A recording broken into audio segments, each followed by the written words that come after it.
Labirin Kehidupan kembali menyapa Anda sahabat. Kali ini kami sampaikan tulisan Pendeta Yowas Adi Prasetya berjudul Allah dan Daun. Saya Uli Manalu. Sahabat, perdebatan rumit para teolog lazimnya diekspresikan lewat istilah-istilah yang bagi telinga awam terkesan membingungkan. Salah satunya adalah ungkapan finitum capax infinity dan finitum non capax infinity. Perbedaan dua kalimat ini ada pada kata non, tidak. Apa makna kedua ungkapan tersebut? Finitum capax infinity berarti yang terbatas mampu menampung yang tidak terbatas. Sedangkan finitum non capax infinity berarti yang terbatas tidak mampu menampung yang tidak terbatas. Kedua ungkapan ini mewakili perdebatan sebagian kelompok Kristen, katakanlah kelompok Lutheran dan Calvinis, yang mempersoalkan pertanyaan mendasar, apakah ciptaan yang terbatas ini mampu menampung kehadiran yang ilahi yang pada dirinya tak terbatas? Perdebatan ini berujung pada konflik pemikiran seputar roti dan anggur perjamuan kudus. Bukankah roti dan anggur adalah elemen-elemen alamiah yang terbatas?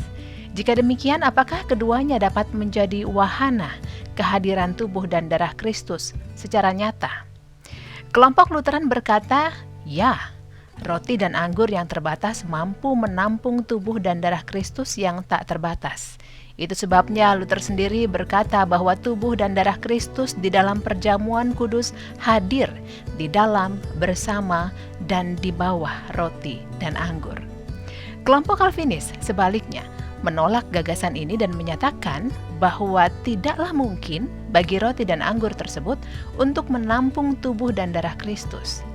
Maka menurut mereka, Kristus tetap hadir di dalam perjamuan kudus, sedangkan roti dan anggur tersebut berfungsi sebagai tanda dan meterai keselamatan yang dihadirkan oleh Kristus.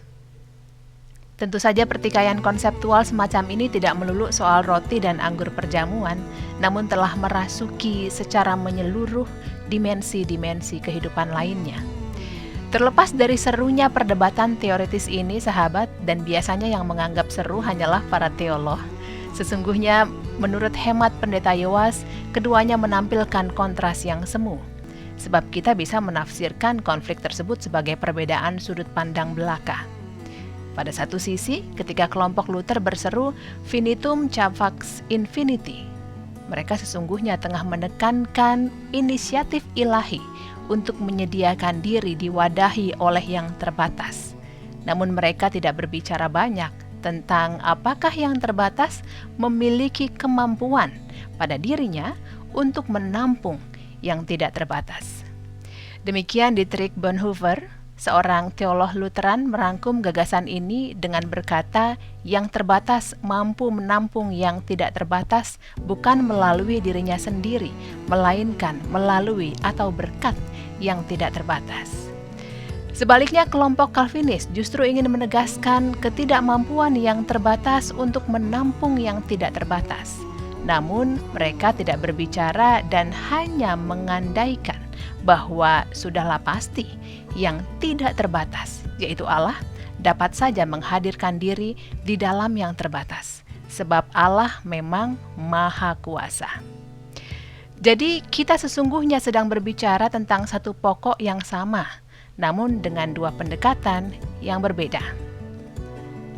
Finitum capax infinity menekankan kemauan dan kemampuan Allah untuk hadir di dalam ciptaan.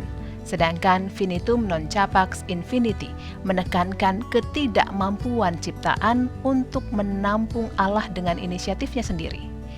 Di balik pertikaian semu itu, nyatalah dua hal penting. Yang pertama, kita yang terbatas ini sungguh-sungguh menghayati dan mengalami kehadiran ilahi di dalam dan melalui ciptaan.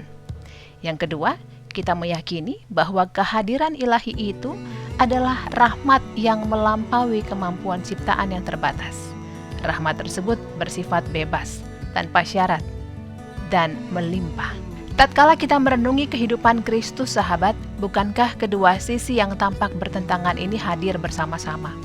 Inkarnasi Sang Firman menjadi manusia menegaskan bahwa kemanusiaan sungguh dipercaya oleh Allah untuk menghadirkan pribadi anak Allah sendiri senyata-nyatanya. Finitum capax infinity. Sekaligus kemanusiaan yang tercela oleh dosa tak memiliki kemampuan pada dirinya sendiri untuk menghadirkan yang ilahi. Selain bahwa Sang Rahmat itu mengambil inisiatif untuk menjadi manusia, hidup bersama dengan kita semua. Finitum non capax infinity. Sahabat, di atas semuanya, dalam semangat inkarnasi kita terus diundang untuk menghayati dan merayakan rahmat ilahi tersebut di dalam kehidupan kita yang fana dan terbatas. Dalam peristiwa yang tampak megah maupun dalam peristiwa sehari-hari yang tampak membosankan. Ketika menyaksikan adegan besar peradaban maupun tatkala menyempatkan diri menikmati selembar daun yang tertiup angin. Pada tahun 1529, Luther pernah menulis rasa takjubnya begini: Kristus pastilah hadir dan aktif di mana-mana, bahkan di dalam daun terkecil dari sebuah pohon.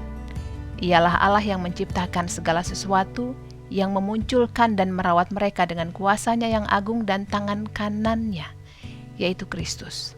Namun jika Ia menciptakan dan merawat, maka Ia pastilah hadir di dalam setiap ciptaan, di dalam keberadaannya yang terdalam atau yang terluar, melingkupi, menembusi, di atas, di bawah, di belakang, dan di depan, sehingga tak mungkin ada yang lebih hadir, tak ada yang lebih terhubung secara erat dengan setiap ciptaan kecuali Allah dan kuasanya.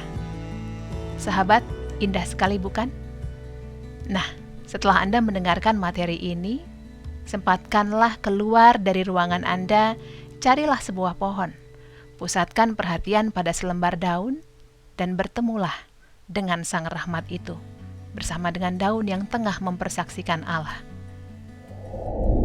Demikian Labirin Kehidupan edisi kali ini. Terima kasih Anda sudah bersama kami. Jika Anda membutuhkan naskah cetak lengkap Labirin Kehidupan, silakan menghubungi BPK Gunung Mulia. Sampai jumpa.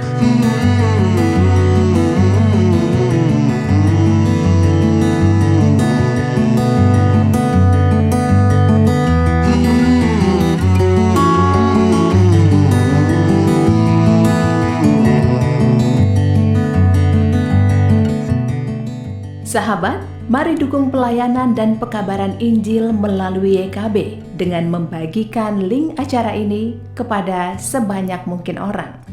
Dukungan juga dapat saudara lakukan dengan mentransfer dukungan finansial ke rekening BCA ke nomor 450 305 2990 450 305 2990 atas nama Yayasan Komunikasi Bersama.